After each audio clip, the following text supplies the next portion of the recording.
రాజధాని. ఇది పురాణాల్లో చూస్తే ఎక్కడైనా కూడా మనకు కనబడుతుంది.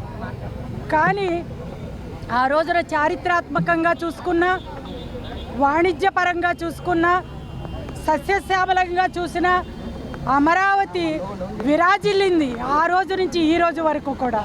కానీ గత 5 సంవత్సరాలలో చరిత్ర మారింది. గత 5 సంవత్సరాలలో మరి జగన్మోహన్ రెడ్డి గారి ప్రభుత్వంలో విధ్వంసాన్ని సృష్టించింది. ఆనాడు మరి ఎవరైతే త్యాగాలు చేసి 33,000 ఎకరాలని భూమిని అమరావతి కోసం, ఈ రాష్ట్రం కోసం, రాజధాని కోసం వాళ్ళు త్యాగాలు చేశారో వాళ్ళందరూ కూడా విపరీతమైన దెబ్బలు తిన్నారు, రోడ్ల మీదకి ఈడ్చారు, వాళ్ళు తినే అన్నంలో ఇసుక పోశారు, అన్ని రకాల విధ్వంసాన్ని వాళ్ళు సృష్టించారు. మరి ప్రతిపక్ష నాయకుడిగా జగన్మోహన్ రెడ్డి ఆ రోజున అసెంబ్లీలో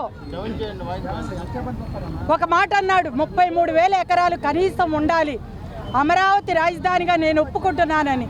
తీరా ముఖ్యమంత్రి అయిన తర్వాత మాట మార్చి మరి 3 రాజధానుల పల్లవందుకుని మరి దానితో ఊరుకోకుండా ఆ రోజున మహిళల మీద దమనకాండను ఏ రకంగా చేశాడో మనందరం కూడా చూసాం.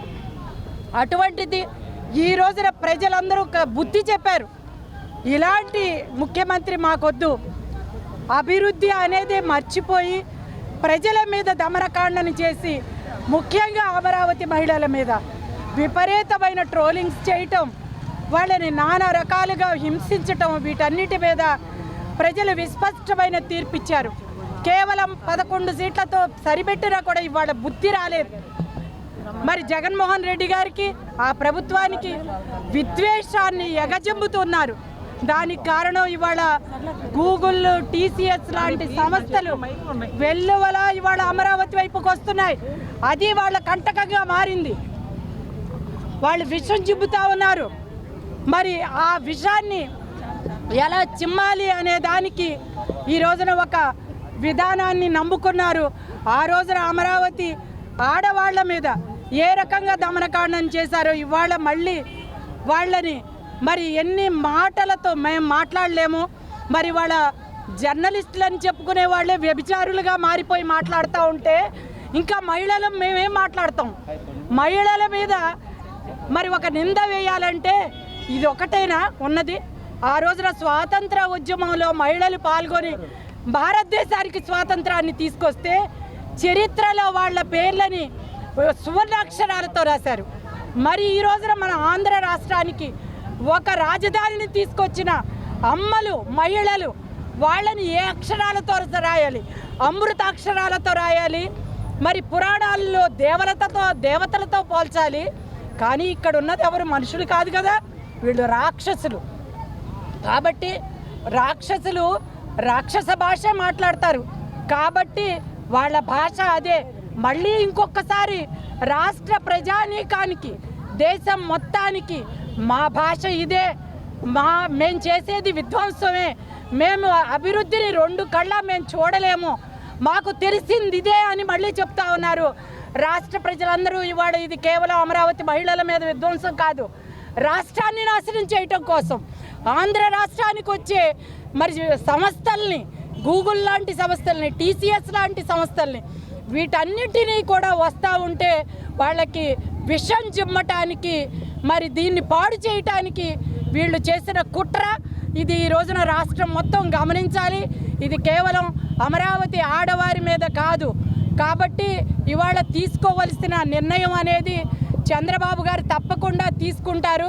ఇప్పటికే మహిళల్ని మాట్లాడిన వాళ్ళు ఏ రకంగా శిక్షలు అనుభవిస్తూ ఉన్నారో ప్రజలందరూ కూడా చూస్తున్నారు.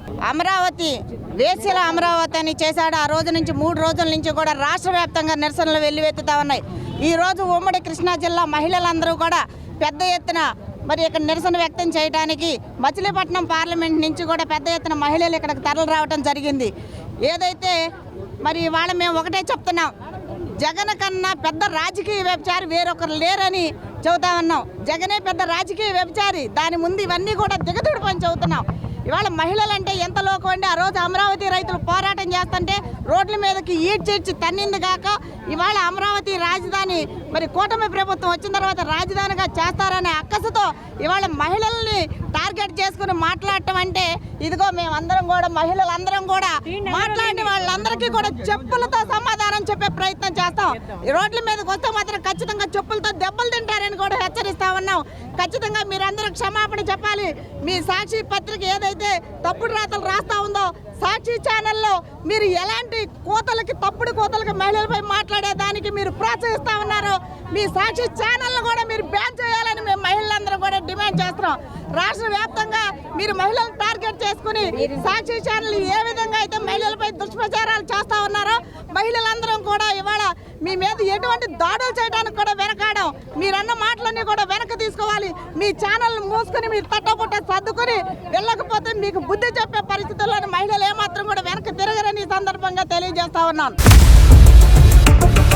ఇండియా పాకిస్తాన్ ఉద్రిక్తతలపై లేటెస్ట్ అప్డేట్స్ కోసం డౌన్లోడ్ చేసుకోండి RTV లైవ్ యాప్.